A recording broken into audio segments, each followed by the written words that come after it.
Welcome to the Raven's Call podcast. My name is Stefan and I'm your host. You can find all my work on Instagram. My handle is ravenscall_BE. That is Ravenscall, one word, underscore, BE. And you can also find all my music on all major platforms and YouTube. Same name, Raven's Call. Thank you.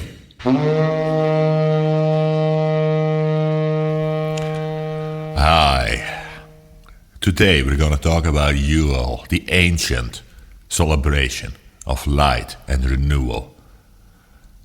Yule is an ancient midwinter festival celebrated by the Germanic and Norse peoples. It marks the time of the winter solstice, the darkest time of the year, and the symbolic rebirth of the sun. Yule is steeped in themes of renewal, honoring the gods, ancestors, and nature, and the cyclical nature of life. Let's jump right in.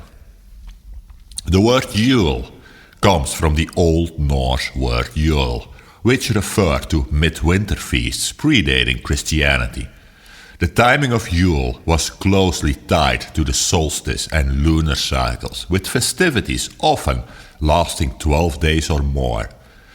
This period represented the turning of the year when light began to return to the world.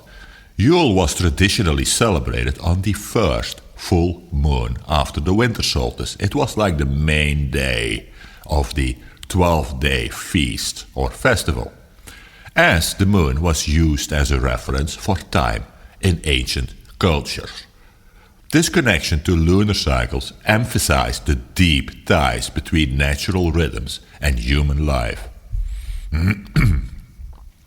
The festival was more than a celebration of the sun's rebirth. It was a spiritual time to honor the gods, seek blessings, and strengthen bonds among family and the community.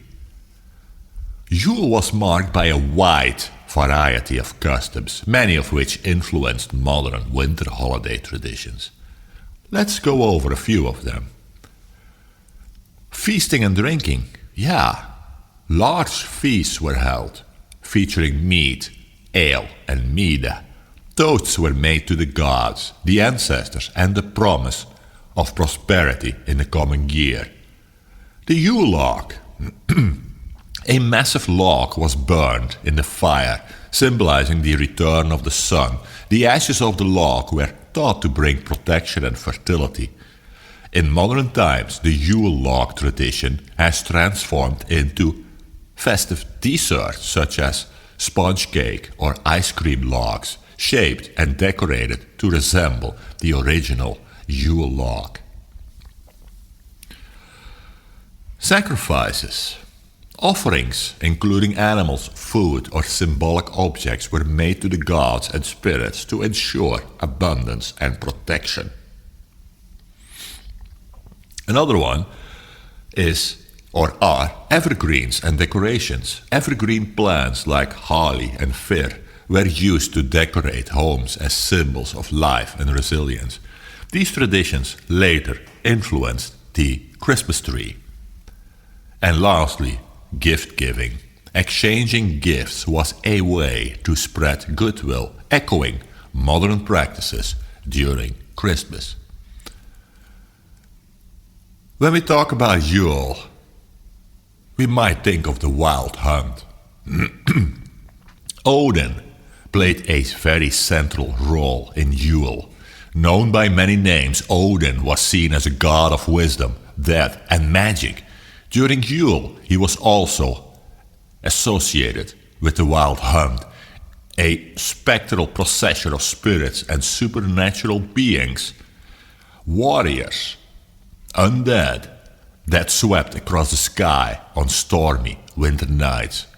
Odin led the hunt, riding his 8-legged steed, Sleipnir, and was accompanied by his wolves and ghostly warriors and helpers.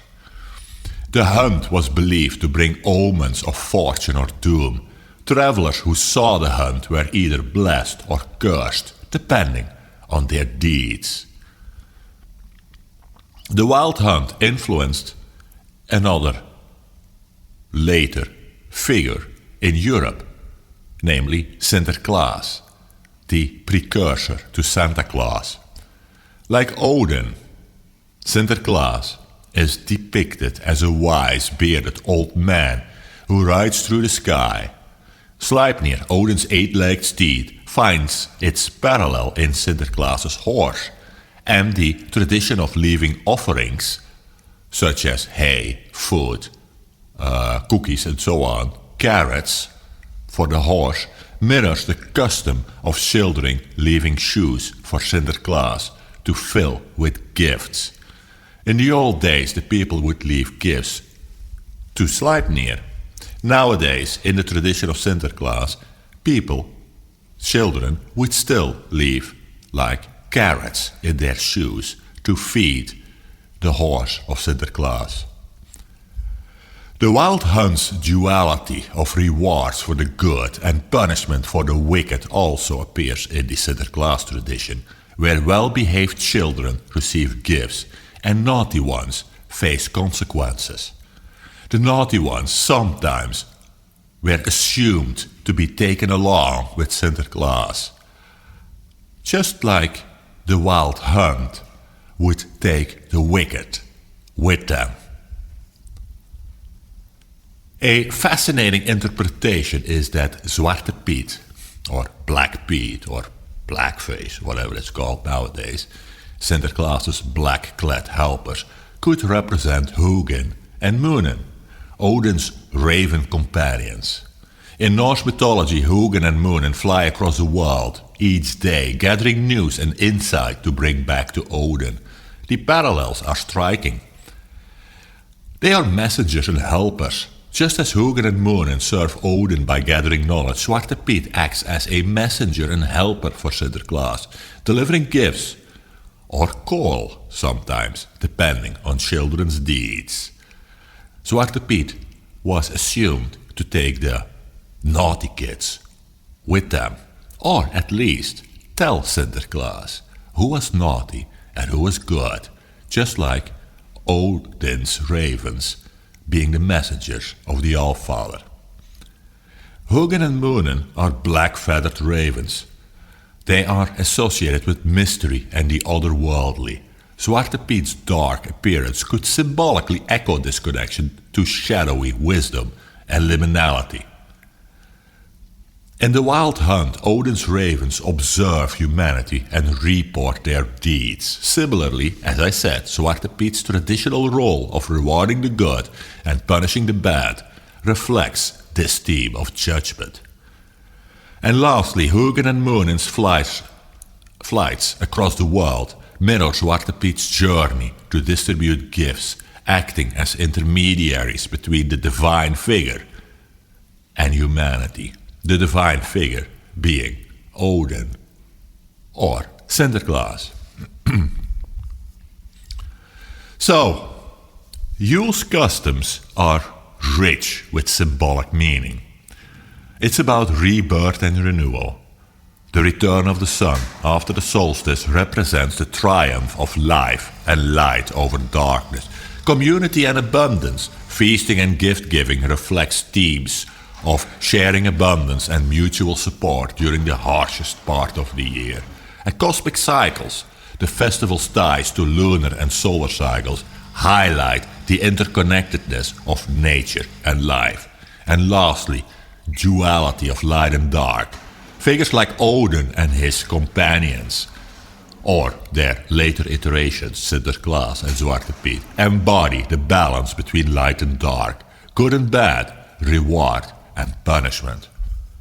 So, Yule continues to influence modern winter celebrations, including Christmas. Many familiar traditions, decorating with evergreens, exchanging gifts, and celebrating with feasts, have their origins in ancient Yule practices. More than a holiday, Yule is a reminder of humanity's deep connection to the cycles of nature and the enduring hope for brighter days ahead. So next time when you're sitting underneath your Christmas tree, think about these traditions and Think about how Christmas is nowadays mostly about decorating stuff and receiving presents. But it is so much more in the ancient traditions. It's about rebirth renewal. It's about the community. It's about the cosmic cycles and the duality of light and dark. Think about it next time. And may the gods be with you all.